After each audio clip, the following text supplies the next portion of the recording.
પાટણમાં વરસાદના પાણીએ તબાહી મચાવી દીધી છે। વરસાદના વિરામ બાદ પણ હજુ પાણી નથી ઓસર્યા। સાંતલપુરના અનેક વિસ્તાર પાણીમાં ગરકાવ થયા છે। ન્યૂઝ 18 ગુજરાતીની ટીમ મઢુતરા ગામે પહોંચી। મઢુતરા ગામે ઠાકોરવાસમાં 60 થી 70 જેટલા ઘરોમાં હજુ ઢીંચણસમા પાણી ભરાયેલા છે। ઘરોમાં પાણી ભરાઈ જતા ઘરવકરી સહિત સરસામાનને નુકસાની પહોંચી છે। ત્યારે પશુઓ માટે સંગ્રહ કરેલ ઘાસચારો પણ પાણીમાં પલળી ગયો છે। મઢુતરા ગામે ઘરોમાં પાણી ભરાવાથી ઘરવકરી વ્યાપક નુકસાન થયું છે તેમજ ખેતી પાકો પણ પાણીમાં ગરકાવ થવાથી નષ્ટ થઈ ગયા છે। ત્યારે પાક નુકસાનીનો સર્વે કરી સહાયની ખેડૂતો માંગ કરી રહ્યા છે।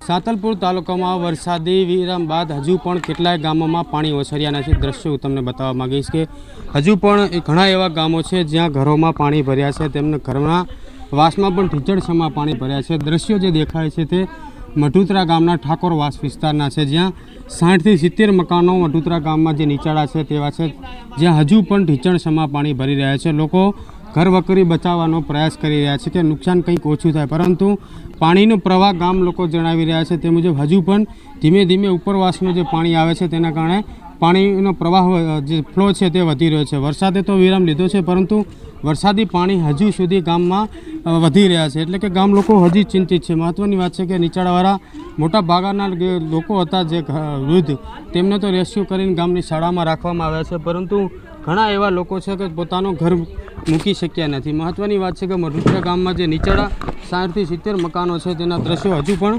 હચમચાવી નાખ્યા છે, કારણ કે વરસાદ બંધ રહ્યા અને 24 કલાક થયા છે તેમ છતાં અહીંયા પાણી ઓસરવાનું નામ લેતી રહી છે। લોકો જીવન નિર્વાહ કરવામાં ભારે મુશ્કેલી વેઠી રહ્યા છે। ગામના ડેપ્યુટી સરપંચ છે તેમની સાથે સીધી વાત કરી। સરપંચ, કેટલા સમયે ગામમાં પાણી ભરાયા હતો, અત્યારે કેટલા ઘરોમાં પાણી અને કેવી સ્થિતિ?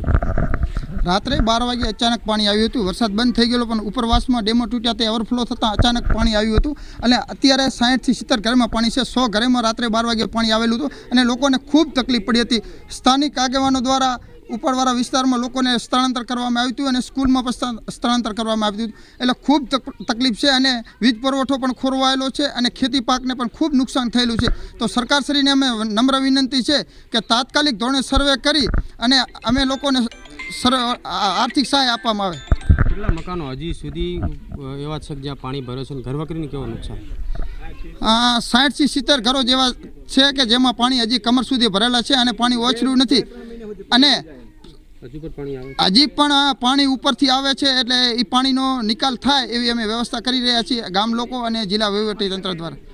બિલકુલ સામેના દ્રશ્યો બતાવવા માગે છે। સામે પશુઓનો ક્યાંક ઘાસચારો રાખવામાં આવેલો હતો, પરંતુ ક્યાંક મકાન માલિક તે ઘાસચારો લઈ શક્યો નથી અને પશુઓને ખવડાવવાનો જે ઘાસચારો છે તે ક્યાંક પાણીમાં પલળી ગયો છે। એટલે કે પાણી આવવાના કારણે લોકો તો મુશ્કેલીનો સામનો કરી રહ્યા છે, પરંતુ સામે પશુઓને પણ ક્યાંક ખોરાક ના હોવાના કારણે પશુઓ પણ ક્યાંક ભૂખ્યા હોય તેવી સ્થિતિનું નિર્માણ થયું છે, કારણ કે સાંતલપુર પંથકમાં જળબંબાકાર જેવી સ્થિતિ છે। એટલે કે જે ખેતરો હતા ખેતરોમાં પણ પાણી ભર્યા છે, એટલે કે પશુઓ માટે ઘાસચારો હવે ક્યાંથી લાવવું તે પણ ખેડૂતો માટે સવાલ છે, કારણ કે ઘરમાં જે સંગ્રહ કરેલો ઘાસચારો હતો તે તો પાણીમાં પલળી ગયો છે, પરંતુ હવે નવીન ઘાસચારો ક્યાંથી લાવો તેવો પ્રશ્ન ખેડૂતો અને પશુપાલકોને મૂંઝવી રહ્યો છે। મહત્ત્વની વાત છે કે હાલની સ્થિતિએ પણ મઢુતરા ગામમાં જે ઠાકોરવાસ વિસ્તાર છે તે 60 થી 70 મકાનો એવા છે જ્યાં ઢીંચણસામાં પાણી ભરાય છે અને જે પરિવાર છે તે ભારે ચિંતિત જોવા મળી રહ્યા છે।